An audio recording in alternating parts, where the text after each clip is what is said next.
ఉదయం నుంచే ఓటర్లు పెద్ద ఎత్తున పోలింగ్ కేంద్రాలకు తరలివచ్చి తమ ఓటు హక్కును వినియోగించుకున్నారు.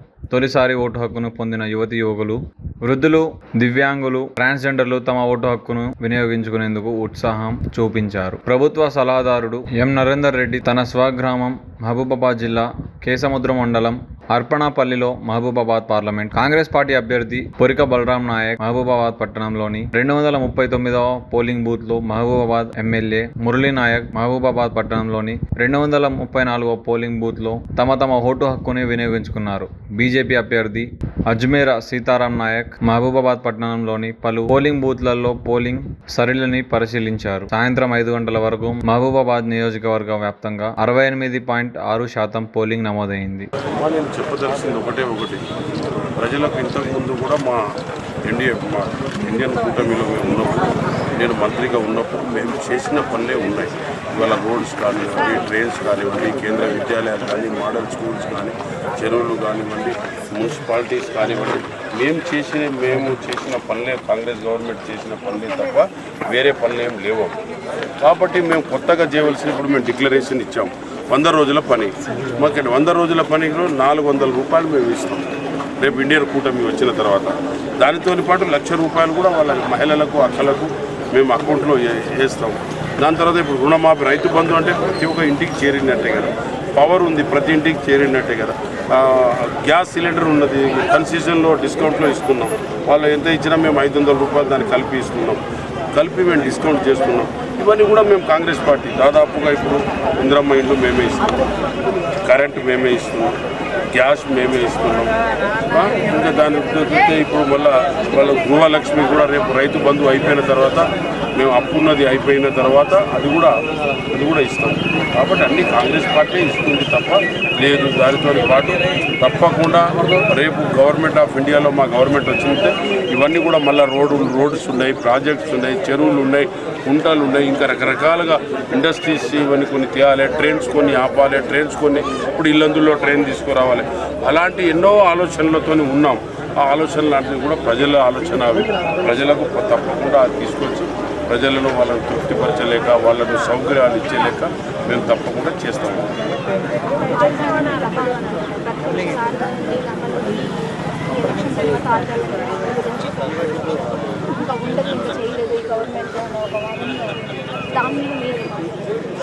అమ్మ, ప్రతిపక్షాలను ఏం మాట్లాడినా దానికి మేము కాదు, మేము ప్రజలను ఎలా చూడాలనేది చేస్తాం. తెలంగాణ ఎలా ఇవ్వాలంటే ప్రజలకు తెలంగాణ ఇచ్చింది. తెలంగాణ ఇయ్యాలని సోనియా గాంధీ కూడా తిట్టారు, రాహుల్ గాంధీ కూడా తిట్టారు. అయినప్పటికీ మేము తెలంగాణ తెచ్చి మేము సాధించినాం. అప్పుడు 12 మంది ఎంపీలు తెలంగాణ ఇచ్చినాం. అదేవిధంగా వాళ్ళు లోకులు ఏదో మేము ఇక వేరే వగరుగా మాట్లాడితే కరెక్ట్గా లోకులు కాకులు అన్నట్టు ఆ పార్టీ వాళ్ళు మాట్లాడతారు. వాళ్ళ జ్ఞానోదయం లేని పార్టీ అది. ఏదైనా జీవితంలో ఫ్రమ్ ద బిగినింగ్ 100 years కింద చూడండి మీరు, స్వతంత్రం వచ్చే సంవత్సరాలు, ఆ రోజుల్లో స్వతంత్రం కొరకు పోరాటం చేసింది కాంగ్రెస్ పార్టీ. ఆ రోజు ఎస్టీ/ఎస్సీ సప్లాన్ కానివ్వండి, ఇవాళ ఎన్నో జాతులకు ఎస్టీలో కలిపినరు, ఎన్నో జాతులకు బీసీ నుంచి బీసీలో కలిపినరు. రకరకాలుగా ఇవన్నీ కూడా ఈ దేశంలో ఎన్నో హాస్పిటల్స్, ఎన్నో ఇండస్ట్రీసు, ఎన్నో ఫ్యాక్టరీస్ అన్నీ తీసుకొచ్చారు.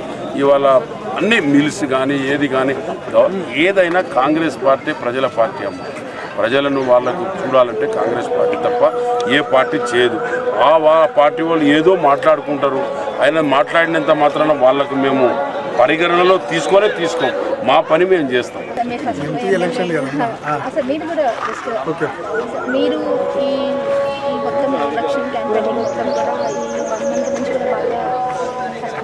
మీరు ఏం మొత్తం చేస్తారు అంటే ఈ మహబూబాబాద్ డిస్ట్రిక్ట్లో మీకు ఎదురైన అనుభవాలు ప్రజలను ఆడి ఈసారి ఎలక్షన్లలో భాగంగా లోక్సభ ఎలక్షన్ల నోటిఫికేషన్ రాగానే మేమందరం ఎలక్షన్లకు సన్నద్ధమై ప్రతి గ్రామాలలో, ప్రతి మండలాల్లో, జిల్లా హెడ్ క్వార్టర్స్లో కూడా అప్పటికప్పుడు సమావేశాలు ఏర్పరచుకొని ఈ ఎలక్షన్లను మనం ఎదుర్కోవాలి. ఎందుకంటే పోయినసారి ప్రజలు 2 రకాలుగా ఓట్లు వేయడం జరిగింది. ఒకటి, ఇక్కడ ఉన్నటువంటి స్థానిక ఎమ్మెల్యే ఎవరైతే ఉన్నారో ఆయన మీద మంచి పేరు లేదు, భూ కబ్జాదారుడని, లేకపోతే చాలా దుండగుడు, ఇలా అనేక రకాలుగా ప్రజలు ఆయన విశ్వసనించకుండా అదేవిధంగా ఇక్కడ ఉన్నటువంటి బీఆర్ఎస్ నాయకులు కూడా 90% మంది బీఆర్ఎస్ పార్టీ నాయకులు మాకు ఈ శాసనసభ సభ్యుడు వద్దు, వారిని మార్చండి, మాకు ఎమ్మెల్యే క్యాండిడేట్ మార్చాలని వీళ్ళందరూ విన్నవించుకున్నా కూడా వాళ్ళు మొండి వైఖరితోటి కేసీఆర్ మళ్ళీ అదే శంకర్ నాయక్ ఇప్పుడు ఇవ్వడం అది మాకు కలిసి వచ్చిన అంశం.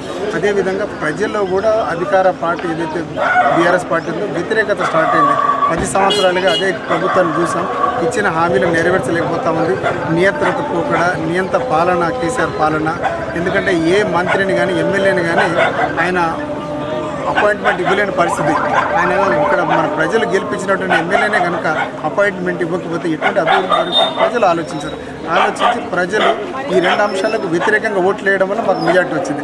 ఆ 2 అంశాలు మనకి ఇప్పుడు లేవు. ఎందుకంటే ఇప్పుడు కేవలం కోరిక బలరాం నాయక్ గారు కాంగ్రెస్ పార్టీ అభ్యర్థి, అదేవిధంగా ఎంపీ కవిత టీఆర్ఎస్ అభ్యర్థి, మళ్ళీ సీతారాం నాయక్ గారు, వీళ్ళు ముగ్గురు ఇంతకుముందు ఎంపీలుగా చేశారు. కానీ ఇక్కడ బలరాం నాయక్ గారే పుట్టుకతోనే కాంగ్రెస్ ఈ రోజు వరకు పక్క పార్టీ వైపు తిరిగి చూడనటువంటి నాయకుడు బలరాం నాయక్ గారు.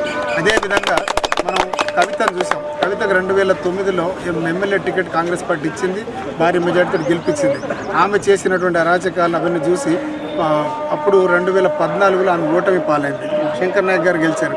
గెలిచిన తర్వాత వెంటనే రెండోసారి ఎప్పుడైతే ఓడిపోయిందో వెంటనే బీఆర్ఎస్ పార్టీలో ఉండే కవిత మళ్ళీ కాంగ్రెస్ పార్టీ నుంచి బీఆర్ఎస్ పార్టీకి వెళ్ళింది.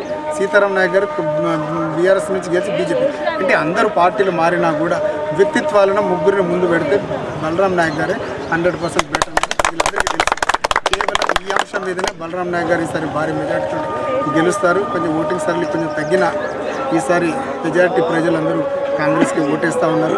సిపిఐ సిపిఎం బలపరిచినటువంటి కాంగ్రెస్ అభ్యర్థి బలరాం నాయక్ గారు ఈసారి ఇక్కడ భారీ మెజార్టీతో గెలవబోతున్నారు.